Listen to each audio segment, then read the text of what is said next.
Enseignement numéro 10. L'alliance de miséricorde de l'Éternel. L'Éternel Dieu se donne à l'humanité par son esprit de différentes manières, afin de multiplier les possibilités offertes à ses enfants de le connaître et de parvenir à la vie éternelle. Les alliances éternelles font partie de ce ministère de la miséricorde divine. Une alliance éternelle est un revêtement spirituel de la présence de Dieu offerte à ses enfants humains à travers un instrument semblable à eux, en similitude de chair. Lorsque l'Éternel Dieu répand son esprit à travers l'alliance éternelle portée par l'instrument, l'agneau qu'il se donne, il a pour finalité d'établir des choses nouvelles d'un point de vue spirituel et matériel pour l'avancement de son plan dans l'humanité. L'alliance de miséricorde de l'Éternel répond à cette exigence. Elle est une alliance éternelle offerte par l'Éternel à l'humanité à travers l'instrument qui s'est choisi. Elle constitue la dernière mesure divine avant l'établissement de la terre et de l'humanité dans l'âge de vie et de lumière ou âge de la perfection divine. Il s'agit d'une alliance nouvelle offerte par l'Éternel à ses enfants humains en ce temps de jugement dernier,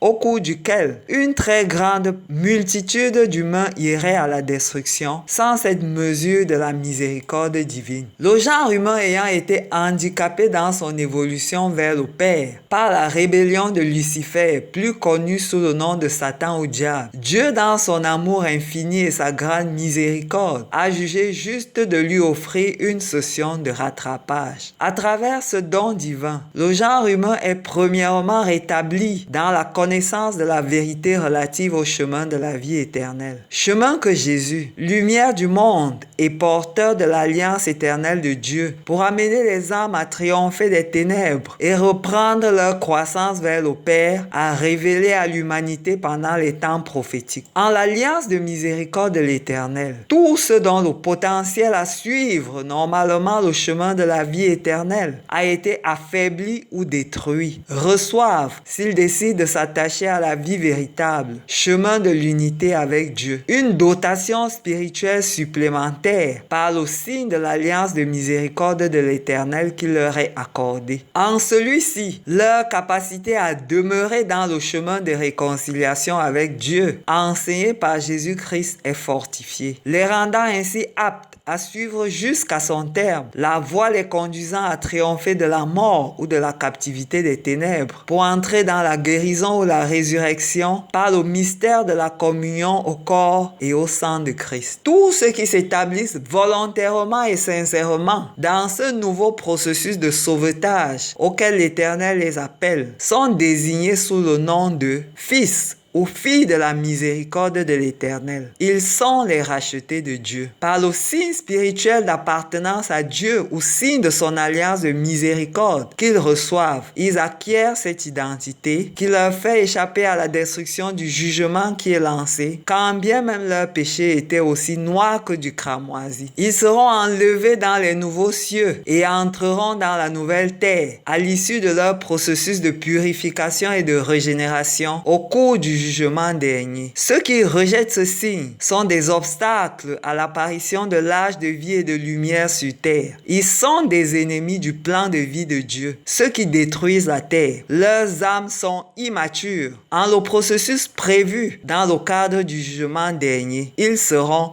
détruits.